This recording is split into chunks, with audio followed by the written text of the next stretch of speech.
What's up guys, so I got the Wavebird wireless GameCube controller here, and you can see that the joystick is obviously snapped somewhere. I guess someone was just maybe playing it too hard. But I'm going to try to attempt to fix it with simple crazy glue. I heard this stuff is great. This is the packaging if you wanted to look at the packaging, and I will let you know, give you an update after 24 hours. So first thing I did was, of course, you need to get a certain screwdriver set. I got something like this, and I'm just going to open up the back.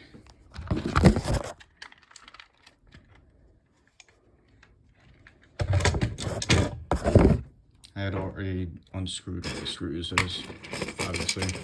So here's the joystick, and you can see this is where it connects right there. Hopefully you can see that, and you can see that little white piece, sorry, right there, in there, and that's not supposed to be there. It's supposed to be on here.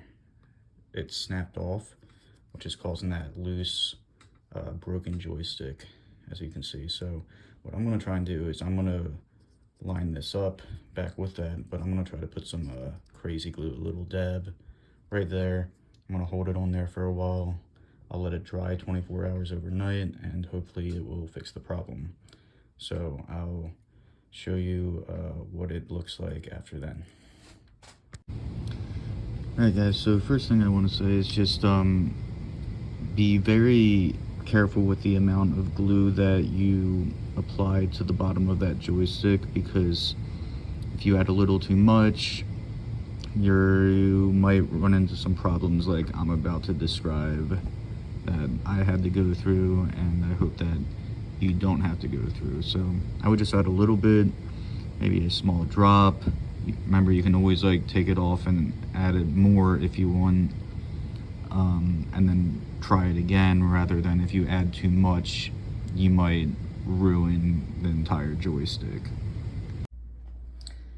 Alright guys, so just wanted to follow up about this, how this went. So I'm gonna say overall first that yes, it did work, absolutely, but there was a few things that I ran into, a few problems that I just wanted to mention, just so you guys don't accidentally run into those and maybe waste some time, or even risk gluing it in the wrong way to mess up the controller even more. So basically, as you remember, I took some crazy glue, put a little dab, and held it down. And if you know about these controllers, you know that these buttons all just sit in here like that. So if I turn this upside down, all these buttons are going to fall out. So the way to do this is that basically you have to turn this side upside down and assemble the controller upside down, basically. See, the C button just fell out. But basically the first thing that I wanted to say was that the way I did it first was I held it down just like this, with the face open, with the controller open like this. And I thought it was straight up and down. It looked completely straight up and down to me, but then when I, reassembled the controller and put the joystick back in its hole here, it was clearly very off center. So I quickly realized that. I took it back apart quickly before the glue could completely dry. Took the joystick off, wiped the glue off, and so I kind of realized that the way to do this is you have to be kind of quick about it. What I did was I applied fresh glue again, held it down for a second, not long. Remember, the stuff starts to dry in like 10 seconds, but then I had to quickly turn this upside down while holding this down, put it through its hole here, have it right side up, and quickly get it into position with my finger while the case is closed, so I could actually see that it was on center in a good way. And then I held it there for like 30-45 seconds with some pressure, and then I left it for 24 hours before I tried it. Okay, I just wanted to point out, I know I just made that video, but I wanted to point out that make sure that this guy goes here. This guy wasn't there when I was showing that video, but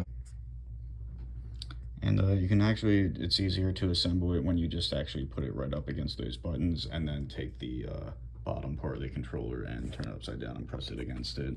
Reassemble the controller that way.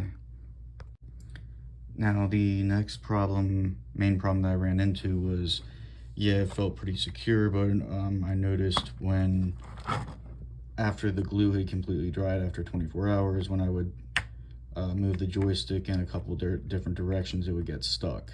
So it would get stuck like that. So probably some glue was basically interfering with the ability for the joystick to just automatically swivel back into the center position. I think this happened in like, this was the main position, maybe another position, but basically what I did was, to fix it, I had to take the top back off, and I just took one of my little screwdrivers that I used to actually take the screws out, and also a pair of tweezers. And what I did was it was getting stuck in the left direction, kind of.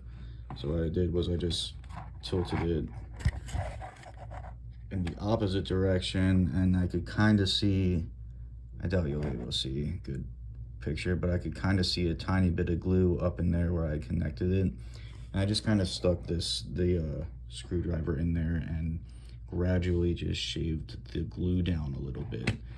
And while at the same time just kind of, you know, giving the joystick round and round helped smooth out some of that new glue surface that was causing it to get stuck.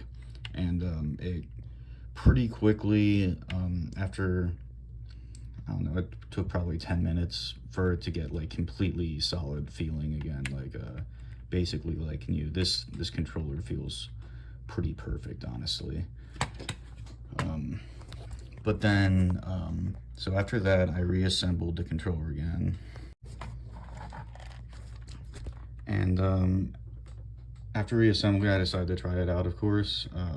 One of my favorite games, Super Smash, and I think the most essential for completely working buttons. All the buttons are pretty essential on this controller for Super Smash games. So I just played it with this controller. I played the Super Smash Ultimate on the Switch with this controller, and there was no really resistance. This joystick again feels honestly pretty perfect right now. It feels great, honestly.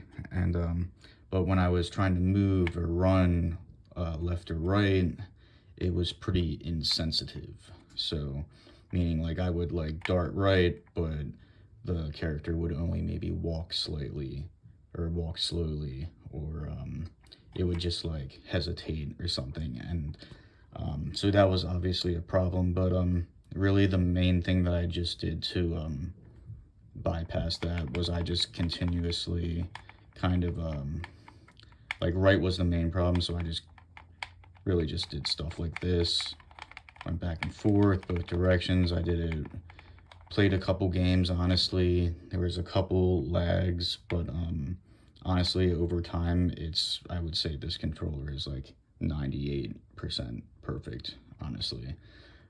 So overall, it was a very good success, and I expect it to even loosen up further. I think it's just honestly little bits of glue that are going to smooth out a little bit more over time. Yeah, so I just played Super Smash with this. Great, beat the level 9 players, CPUs, so first try and everything. I guess the last thing I want to say is the most significant time that I noticed like fixing that dash situation was so again I was going right, and it wasn't really working. I honestly just like pressed right pretty hard, like a little harder than you would honestly usually press it, and then every time after that it seemed to be significantly better, and it's just gotten even better after that. Obviously don't snap the joystick again, honestly, but yeah, just wanted to let you guys know. I hope this video helps somebody out.